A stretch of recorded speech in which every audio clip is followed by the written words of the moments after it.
좀 더 자세한 이야기 취재 기자와 함께 나눠보겠습니다. 건설부동산부 이한기 기자 나와 있습니다. 안녕하세요. 네, 오늘부터 시행되는 재건축 안전진단 완화, 핵심 내용부터 다시 한번 짚어주시죠.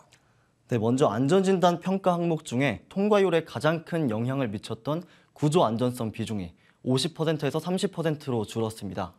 네, 대신 주거 환경 비중은 15%에서 30%로, 또 설비 노후도 비중은 25%에서 30%로 상향됩니다. 조건부 재건축의 점수 범위도 바뀌었는데요. 네, 전에는 30점 이하를 확보해야 재건축 추진이 가능했지만 이제는 45점 이하만 받아도 사업이 가능합니다.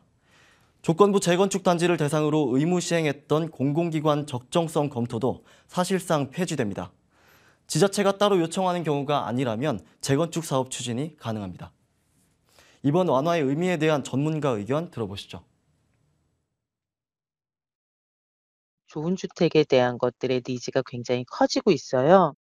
안전진단 통과를 못해서 재건축을 시작도 못했던 그런 단지들이 이제 시작할 수 있는 시장이 정상적으로 되고 그러면 도심의 주택이 공급되어질 수 있는 그런 효과는 기대할 수 있죠.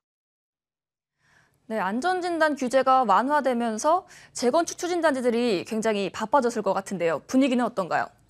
네, 본격적으로 재건축 사업 문턱이 낮아지면서 너도나도 안전진단 신청에 열을 올리고 있습니다. 네, 안전진단 규제가 강화된 지난 2018년 3월부터 완화 이전까지 한 번에 재건축 판정을 받은 곳이 단 한 곳도 없었기 때문인데요. 그래서 다시 규제가 강화되기 전에 하루빨리 재건축 흐름에 올라타자는 분위기입니다. 서울 강북 최대 재건축 단지로 꼽히는 노원구 월계 시형 아파트, 상계주공 3단지 등이 재건축 판정을 위한 정밀 안전진단 용역 발주에 나섰고요. 서초구 서초동 현대아파트 등 다수가 정밀 안전진단 진행을 위한 용역비를 각 자치구에 납부했습니다. 네, 그런데 재건축 추진 단지들 사이에서 이 형평성 문제가 나오고 있다는데 재건축 진행 속도 차이 때문인가요? 네, 맞습니다. 지난 5년간 안전진단에서 탈락했던 단지들은 다시 예비 안전진단 절차부터 밟아야 합니다.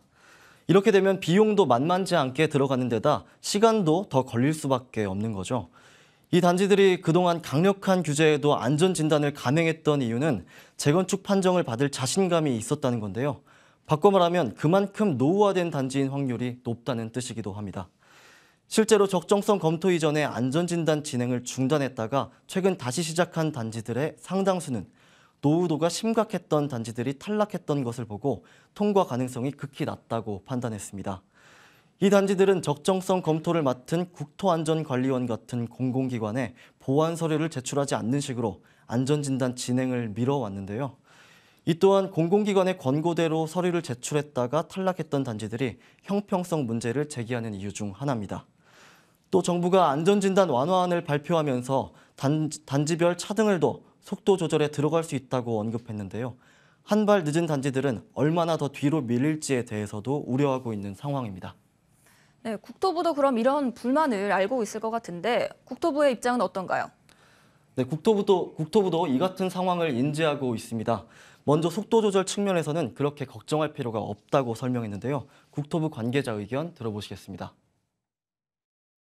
조금 늦게 후발주자가 있다고 하더라도 시기 조정 대상으로 무조건 편입되는 게 아니라 정말 한정적으로 조금 제지장이 문제가 있다고 한 경우에만 하기 때문에 큰 우려는 없을 것 같아요.